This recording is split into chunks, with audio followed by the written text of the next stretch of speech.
Hey, what's going on, everybody? Thank you for joining me once again on the Roaming Prepper channel. For those of you who have not been here before, I'm your host, Pete. And today I want to talk about what happened this week in across the country. So the week you're seeing this, which would be the week of January 20th of 2025. So the Houston airports, which is the third largest city or fourth, depending if you want to argue, population, um, the airports are shut down because of a freak storm.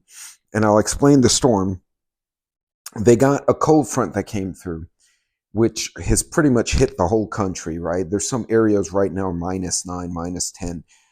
But in Houston, it was a bit bad because it's very high humidity, right? Because it's right on the Gulf Coast. They had freezing. They had a bunch of snow, like a good amount of several inches of snow, which the city just doesn't have the amenities to deal with. But then it warmed up just enough to freeze a layer. Now it's freezing again, or to thaw a layer. Now it's freezing again, creating an entire sheet of ice everywhere. And then it's snowing on top of the ice overnight. And it's going to be basically a ice and snow and unhappiness lasagna across the city. And you got 4 or 5, 6 million people commuting, and basically the city of Houston shut down. Even my company, which is headquartered in Houston, shut down. Um, they told everyone, just don't come here till Friday. So as of today, I'm recording this on a Tuesday. By you guys will probably see this Wednesday or Thursday. It will by possibly thaw out by then. So these are the kind of scenarios, just to give you that background, these are the kind of scenarios that prompted me to start my channel. Not just the hurricane. I was really a hurricane prepper for years. But then I got into jobs where I had to travel a lot, and you just had to bring everything. I worked offshore. I did overseas, trips where I was gone for 2 weeks, 3 weeks at a time, came home, and you basically had to bring what you needed with you, because you could unexpectedly get stuck somewhere, and there's really nothing you can do about it. Now, I know a lot of you will say, well, I live on my homestead, and sorry, my microphone's freaking out. I don't have to worry about that. And that's fine if you're one of the rare people who doesn't have to go anywhere ever. That's not reality for most Americans, Canadians, Mexicans. Like we got to go somewhere, got to go to the groceries, you got to go visit family. It's just not reality for 95% of us. But you can prepare on the road for emergencies like this. Now, today I'm going to specifically talk about the airport scenario. So again, imagine you fly into Houston, which is a major city. Again, New York, LA, Chicago, and Houston are the major airports, and you get stuck in one of them because of weather, because of a hurricane, a terrorist attack.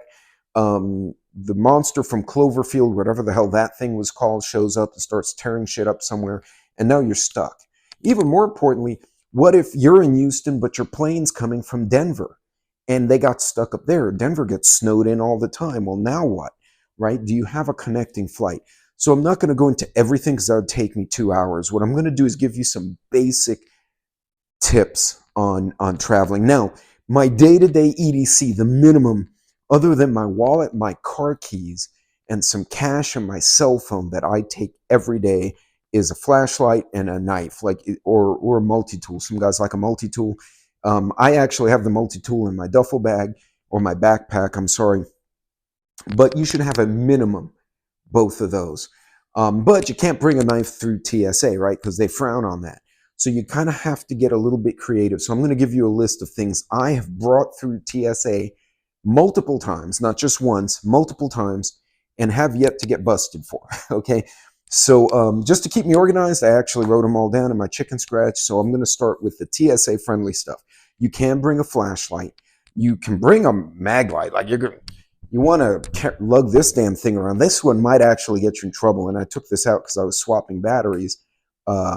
Actually, that light's kind of yellow. But anyway, swapping batteries, and I just happen to have it on the counter. But I would recommend a smaller flashlight, which I don't have. Oh, well, you could bring one of this size. I'm thinking more mag light, a pen light, something that'll give you decent light around the airport. So if the power goes out during the storm, you're not in a building with 5,000 other people. Nobody can see where the hell you're going, because that's how people get hurt. If someone freaks out, that's how people get robbed or pickpocketed. You have a flashlight, you can see what's going on around you.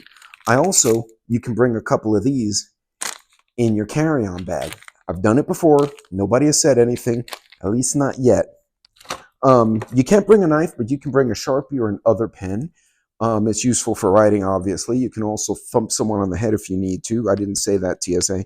You cannot bring a knife. I also recommend on my backpack, I actually have a couple of these little carabiners. And the reason I do that, if I have to buy something or I find something that is useful to me and I can't fit it on my carry-on backpack, I might be able to roll it up and clip it on to one of the loops on my carry-on backpack. And I've brought these multiple times. These are actually these have a safe working load of 150 pounds.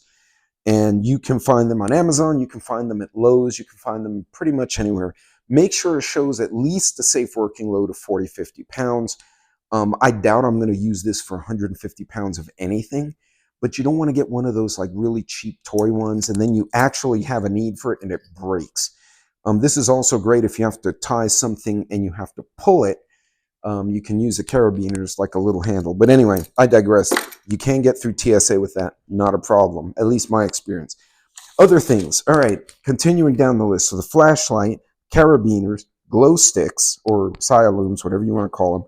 Tourniquet. Yes, you can bring a tourniquet. First aid kit. Small one, no knife. They let me pass with the little itty bitty scissors for the bandages. But the guy was like, it's kind of like on the fence. It's going to be up to the TSA agent's discretion.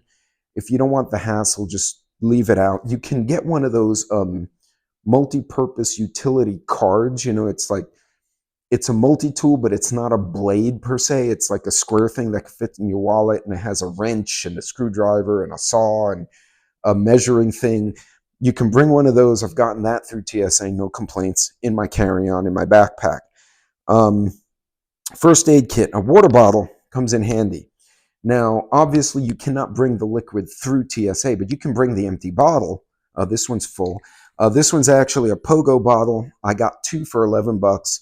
They're a good size. I'll put links, but shop around. You may find it cheaper. I've actually found it more expensive at places like Target. 2 for $11, that's $7 a piece. It's not bad. If it lasts me, a couple of years worth of road trips, and this is my everyday bottle, like it goes with me in the car in the morning after I drink my coffee, and it goes to work with me, and I just killed one. That's why I bought another one. Anyway, empty water bottle, and then you fill it with water on the other side.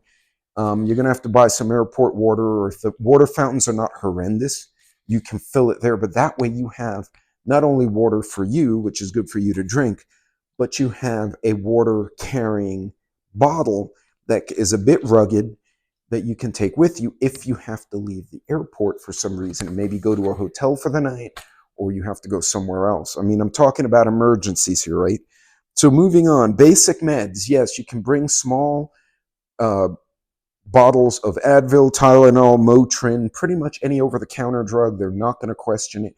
If it's a script, moxicillin, Oxy, if you're like just had a surgery or something and you're in a bit of pain, has to be in your name. If they see it's not in your name, it gets confiscated.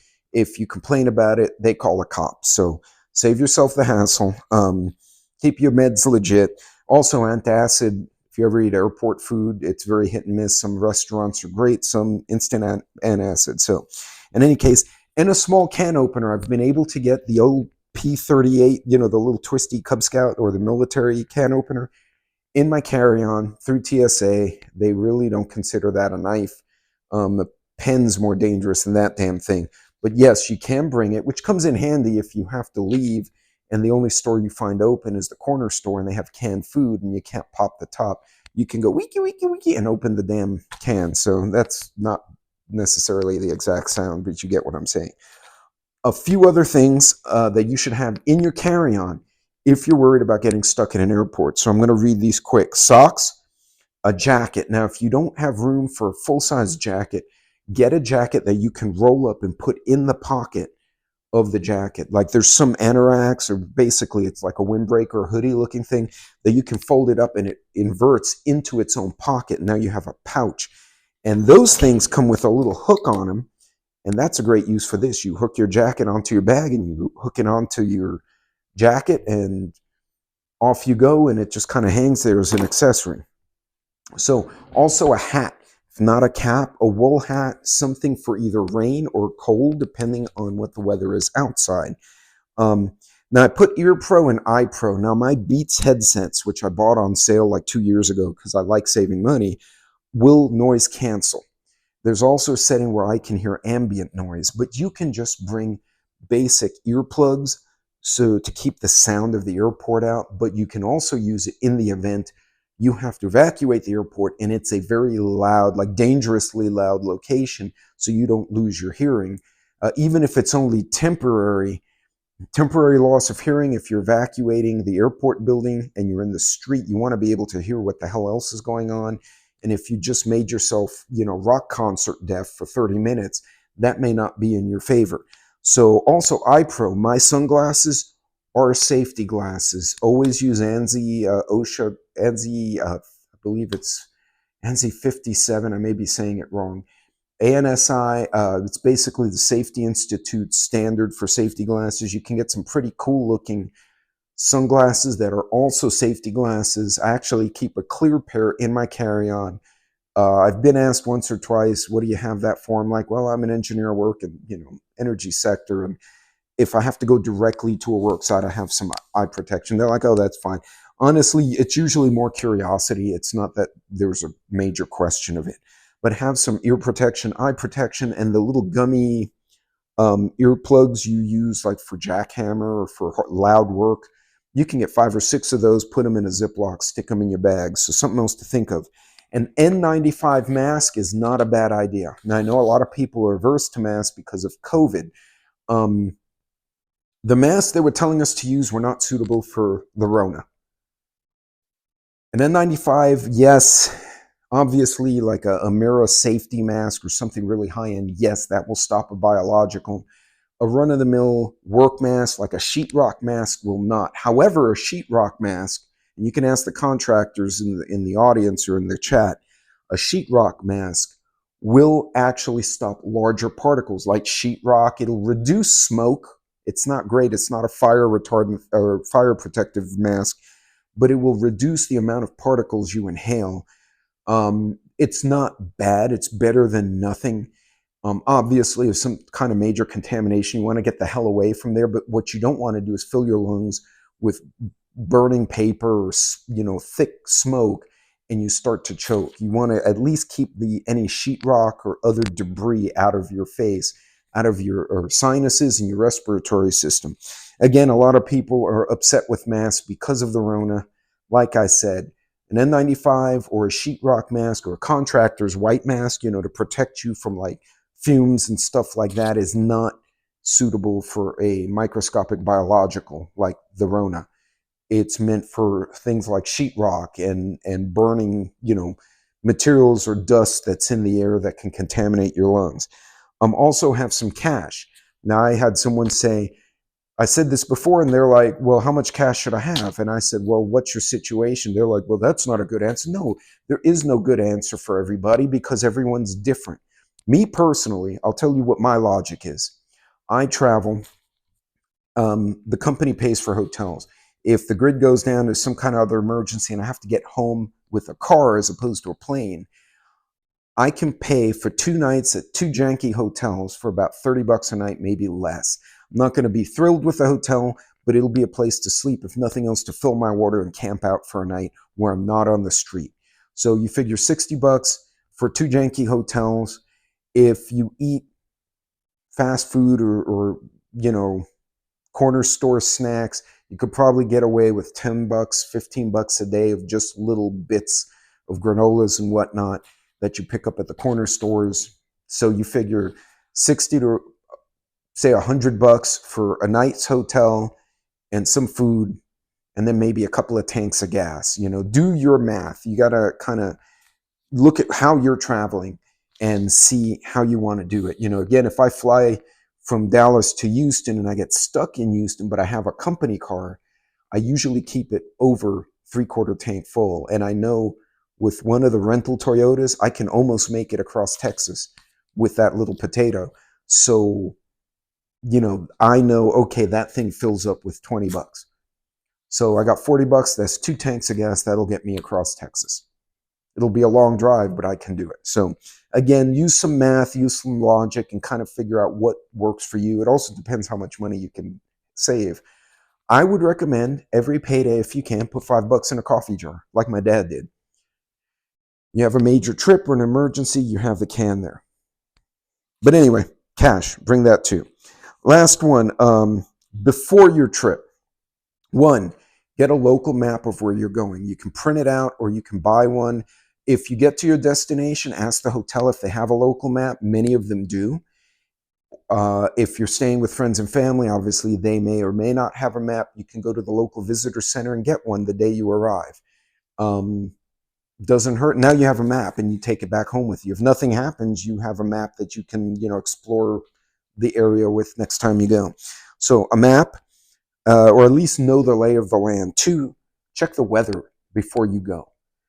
Ironically, my company, I was supposed to be in Houston this week for a training session that got postponed a month ago because the instructor wound up flying overseas for 2 months.